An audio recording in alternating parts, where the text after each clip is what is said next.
ব্যাংকের এরিয়া, এটা আমাদের প্রবেশদ্বার, এটা ব্যাংকের অফিস, এখানে ব্যাংকের যাবতীয় কাজকর্ম করা হয়। আর এটা যে লকার রুম, যেখানে গুরুত্বপূর্ণ জিনিসপত্র রাখা হয়।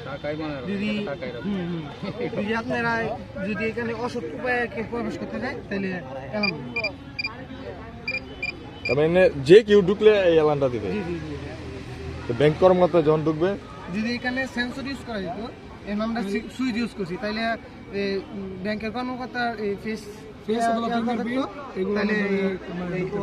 যাদের ফিঙ্গারপ্রিন্ট থাকবে তারা এলে আওয়াজটা হবে না, আর যারা না থাকবে তারা আসলে এলে আওয়াজটা হবে। এটা তো আসলে সরাসরি সেন্সর ব্যবহার করে, যেমন এখন তো অনেক আছে যে মানুষ আসলে।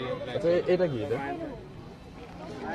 আমাদের অগ্নি নির্বাপক যন্ত্র। আচ্ছা, এটা বাসা বাড়িতে যখন আগুন লাগে তখন এই ফায়ার সার্ভিস আস্তে আস্তে এই বেশি লেট হয়, ক্ষয়ক্ষতি হয়ে যায়। যদি এই যন্ত্রটা ব্যবহার করা যায় তাহলে এই ফায়ার আগুন আগুন নির্দিষ্ট তাপমাত্রায় জ্বলার সাথে সাথে এই এটা দিয়ে অটোমেটিকলি পানি পাবে। যদি আমরা সেন্সর ইউজ করি, এখানে আমরা সুইচ ইউজ করছি। আচ্ছা, এটা মানে স্থানান্তর কোথায় করবে? স্থানান্তর মূলত বিল্ডিং এর উপরে। বিল্ডিং এর উপরে? জি, আপনি যে কোনো স্থানে রাখতে পারবেন। ঝর্ণা সিস্টেম, পাইপ আরো পাইপ থাকবে আর কি। ঝর্ণা সিস্টেম থাকবে। এখন নির্দিষ্ট করে ধরেন এটা কিচেন রুম আগুন লাগছে, কিচেন রুমে যাবে, তাহলে কিচেন রুম অটোমেটিক পানি চলে যাবে অটোমেটিক। এটা কি সেন্সর ইউজ করা যায়? ও, মানে পানির লাইন দিতে হবে না? এই দিক দিয়ে পানির লাইন আরো দেওয়া যাবে। মানে আপনার এই সব জায়গার মধ্যে পানির লাইন, মানে লাইন দেওয়া রাখবে।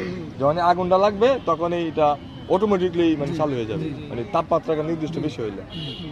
আচ্ছা, ধন্যবাদ আপনাদেরকে সুন্দর করে উপস্থাপন করার জন্য।